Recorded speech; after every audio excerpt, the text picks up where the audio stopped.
The hunting grounds. The massive crystal-like vessel hung in space like a predatory jewel, its prismatic surfaces reflecting the distant stars of the Orion sector. Inside, the Grand Hunter Zornak Thax reviewed the latest acquisition with clinical detachment. Humans, a new species added to the Krelvax Galactic Hunting Preserve. Primitive, he clicked to his hunting council, mandibles spreading in what passed for a smile among his species. But they show promise. The Krelvax were not merely a species. They were a civilization built on the pursuit of the ultimate hunt. For millennia, they had traveled the galaxy, collecting sentient species as living trophies, turning entire planetary ecosystems into elaborate hunting grounds. Humans were just their latest acquisition, a new species to be catalogued, studied, and most importantly, hunted. Planetary Registry File, Earth Colony XR, 392. Location, Perimeter Colonies, Outer Rim. Capture Efficiency, 87.3%. Species Potential, Moderate Physical Capability. Psychological Profile, Adaptable. Emotional. Unpredictable. The first human colonies were selected with precision. Remote outposts where disappearances would go unnoticed. Settlements far from central defense networks. The colonists of Horizon's Edge never saw the hunters coming. Dr. Elena Reyes was checking atmospheric readings when the first ships descended. Her research station, positioned on the edge of a vast mineral-rich plains, had always felt isolated. But isolation meant safety, or so they thought. The first wave came silently. Plasma-based containment fields materialized around the entire settlement in seconds. No alarms. No warnings. Just a sudden, suffocating silence. Zornak watched the capture protocols through his neural interface. Humans were herded like cattle, but with an interesting resistance that caught his attention. Some fought. Some tried to hide. Most fascinating. Prepare the primary hunting grounds, he instructed his subordinates. Sector 7. Full environmental simulation. The hunting grounds were not mere landscapes. They were carefully constructed arenas, designed to test the limits of captured species. Terrain shifted. Environments changed. Predators were introduced. All monitored. All calculated. Humans were stripped of technology, of comfort, of hope. Placed in an alien landscape that would become their final proving ground. The Krelvax didn't just hunt. They performed. Each hunt was a ritual, broadcast across their civilization as entertainment, as sport, as a demonstration of their species' supreme hunting prowess. Elena found herself in a crystalline containment chamber with 50 other colonists. Some were scientists like her. Others were miners, engineers, families. Children huddled close to parents. The fear was palpable. "They're going to hunt us," whispered Marcus Chen, a geological engineer, his voice a mix of terror and disbelief. "Like we're some kind of game." A Krelvax hunter approached the containment chamber.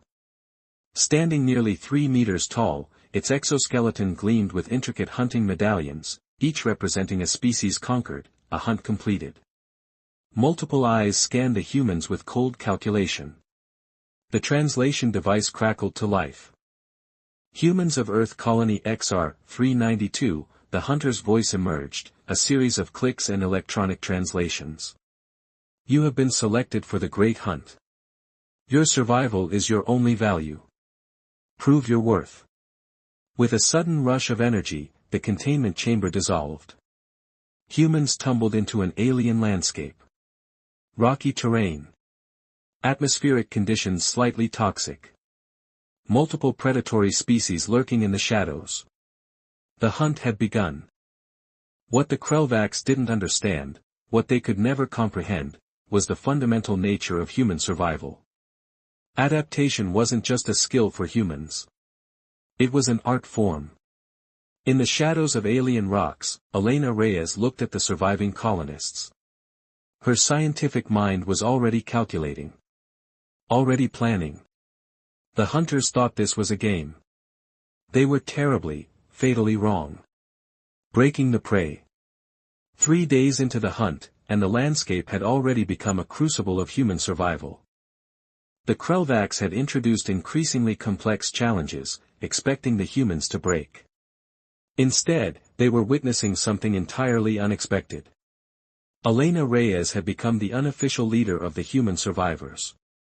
Her background in xenobiology and planetary adaptation gave her insights that went beyond mere survival. She understood ecosystems. She understood adaptation. "We're not just going to survive," she told the group huddled in a rocky outcropping. "We're going to understand this environment better than they ever could." Marcus Chen, the geological engineer, had been studying the terrain. "The rock formations here aren't random," he explained, tracing patterns in the crystalline ground. "They respond to temperature and electromagnetic fluctuations. It's like the entire landscape is one massive, living system." The Krelvax monitoring the hunt began to notice anomalies. Humans were not behaving like previous prey species. They weren't running aimlessly. They were organizing.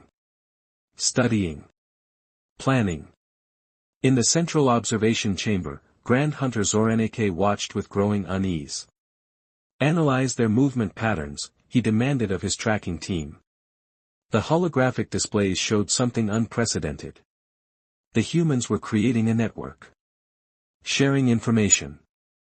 Developing strategies. One of the younger hunters clicked nervously. "They're using minimal resources to maximum effect. It's like they're learning faster than we can change the hunt parameters." Zorenike's multiple eyes narrowed. This was not part of the protocol.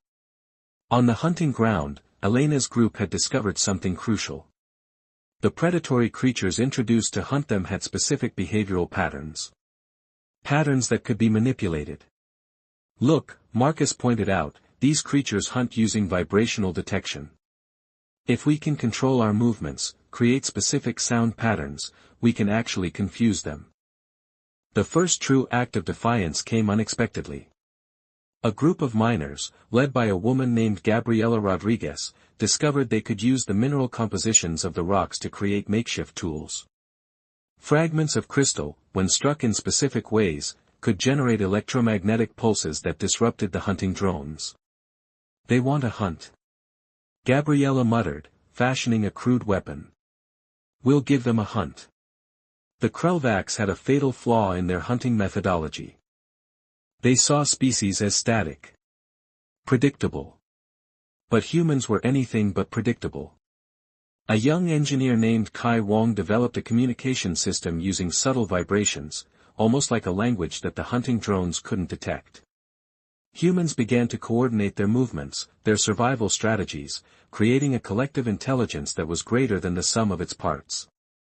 Zorenike watched in growing frustration as the hunt began to slip from his control. Humans were not just surviving. They were beginning to hunt back. "Increase difficulty parameters," he commanded. But even as he spoke, he knew something fundamental had changed. The humans had stopped being prey. They were becoming predators. In the observation chamber, a junior tracking officer made a fatal mistake. "Shall we terminate the hunt?" he asked. Zorenike's response was immediate and cold. "No. We will continue. We will see how far they can push." Little did he know, the humans were about to push far beyond anything the Krelvax could imagine. As night fell on the hunting grounds, Elena looked at her fellow survivors. They were bruised. Tired. But something else burned in their eyes. A spark of something the Krelvax could never understand. The hunt was no longer just about survival. It was about revenge. Turning tactics. The hunt entered its second week, and the Krelvax were no longer enjoying their game. What began as a carefully orchestrated spectacle had devolved into something far more dangerous. The humans were no longer simply surviving, they were strategizing, learning, and preparing to strike back. Elena Reyes had transformed the human survivors into a precision unit. Each person's unique skills became a critical piece of a complex survival mechanism.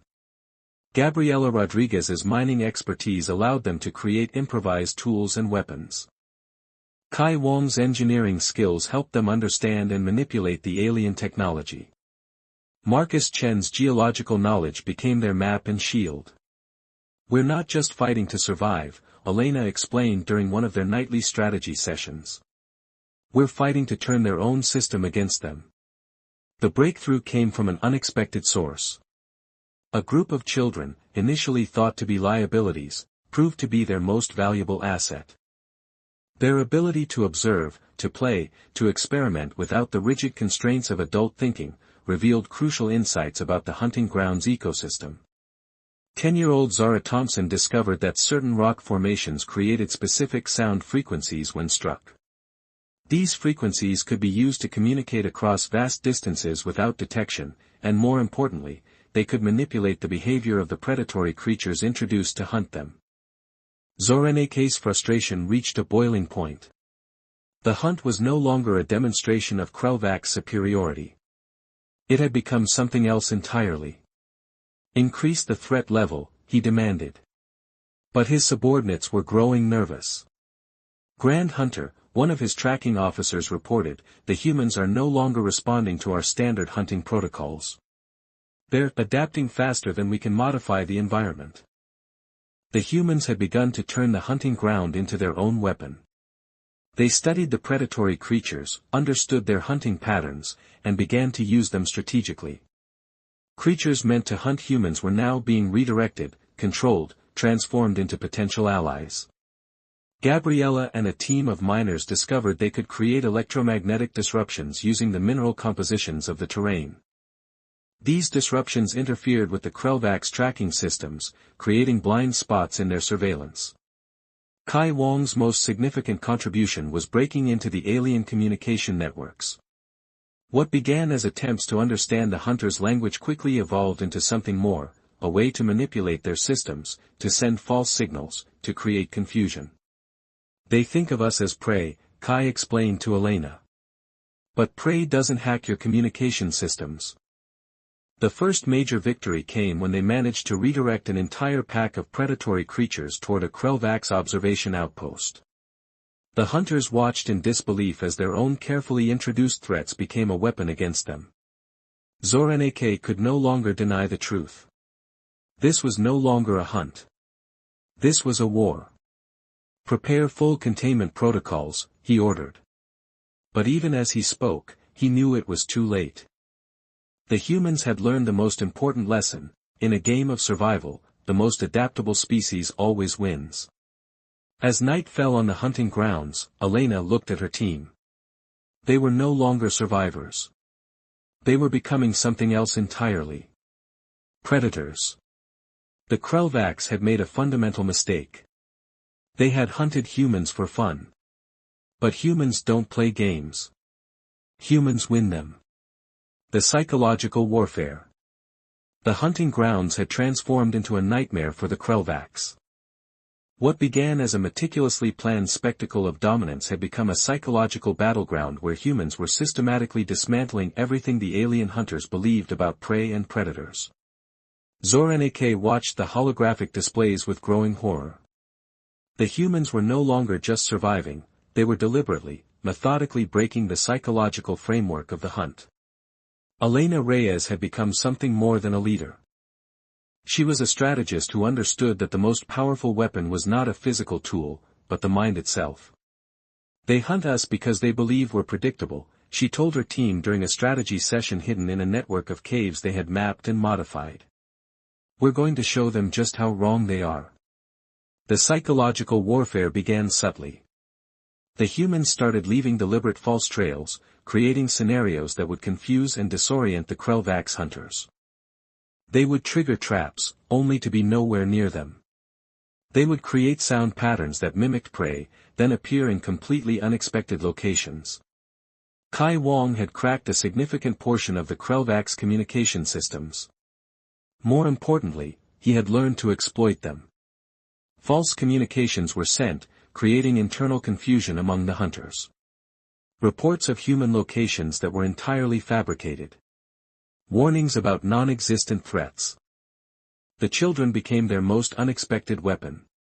Zara Thompson and a group of young survivors discovered they could manipulate the predatory creatures in ways the Krelvax never anticipated. They learned to mimic hunting calls, to redirect predators, to create elaborate deception patterns. They think children are weak, Zara told Elena, a determined glint in her eye. We'll show them children are the most unpredictable hunters of all. Gabriela Rodriguez and her mining team had become masters of environmental manipulation. They created elaborate trap systems using the unique mineral compositions of the hunting ground. Traps that didn't just capture, but psychologically destabilized. One Krelvax hunting team found themselves caught in a series of illusions, sound corridors that made it impossible to determine the direction of approaching threats. Electromagnetic disruptions that scrambled their tracking systems. False heat signatures that led them in circles. In the central observation chamber, Zoranake was losing control. "This is impossible," a junior tracking officer muttered. The holographic displays showed humans appearing and disappearing like ghosts, always one step ahead, always unexpected. The hunt had become a psychological chess match, and the humans were grandmasters. They began to leave deliberate messages. Symbols carved into rock formations. Intricate patterns that showed intelligence far beyond what the Krelvax had anticipated. Each message was a psychological thrust, a declaration that they were not just surviving, but actively fighting back. Marcus Chen discovered something even more devastating. The hunting ground itself could be weaponized. By understanding the complex ecosystem, they could create environmental conditions that were increasingly hostile to the Krelvax hunters. They chose this environment thinking it would break us, Marcus explained. But every environment has weaknesses. And we're going to exploit every single one. The breaking point came when the humans managed to turn an entire section of the hunting ground into a trap. A complex system of sound, electromagnetic disruption, and environmental manipulation that completely neutralized an entire Krelvax hunting team. Zoranake watched in disbelief as his most experienced hunters were rendered completely ineffective. Not killed. Not captured. Just neutralized. Psychologically dismantled. Terminate the hunt, a previously confident hunter now suggested, fear evident in his communication clicks. Zoranake's response was cold. No. We will not be defeated by prey. But they both knew the truth. These were no longer prey. They were something far more dangerous.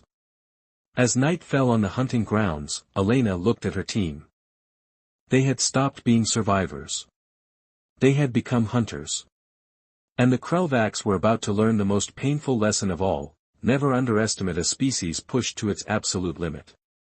The ultimate predators.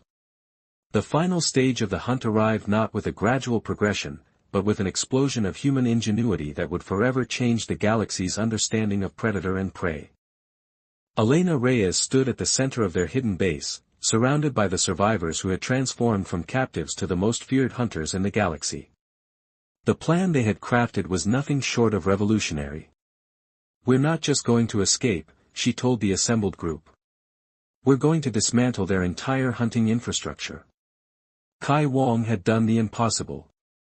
By systematically breaking down the Krelvax communication systems, he had mapped their entire galactic hunting network.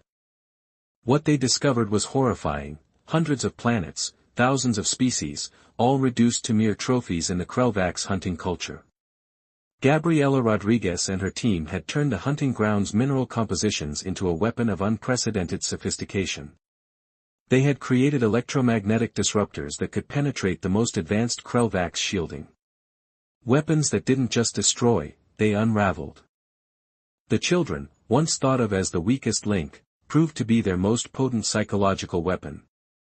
Zara Thompson and her group had developed a communication system so intricate, so unpredictable, that it completely defied the Krelvax understanding of intelligence. Marcus Chen had discovered the ultimate vulnerability. The Krelvax hunting technology relied on a complex neural network that connected their entire hunting infrastructure. One precise strike could unravel everything. The counterattack began with surgical precision. First, they hijacked the Krelvax communication systems. False signals. Contradictory orders. Complete communication chaos. Hunting teams across multiple star systems were suddenly lost, confused, their entire operational structure collapsing from within. Then came the environmental attacks. Using the knowledge they had gained, humans began to transform hunting grounds into death traps. Planetary ecosystems were turned against the hunters. Atmospheric conditions manipulated. Entire hunting preserves rendered uninhabitable. Zornak watched in horror as his civilization's most sacred institution crumbled. The hunt, their entire cultural identity, was being systematically dismantled by the very species they had considered mere prey. This is impossible, he clicked frantically to his command staff. But it was already too late.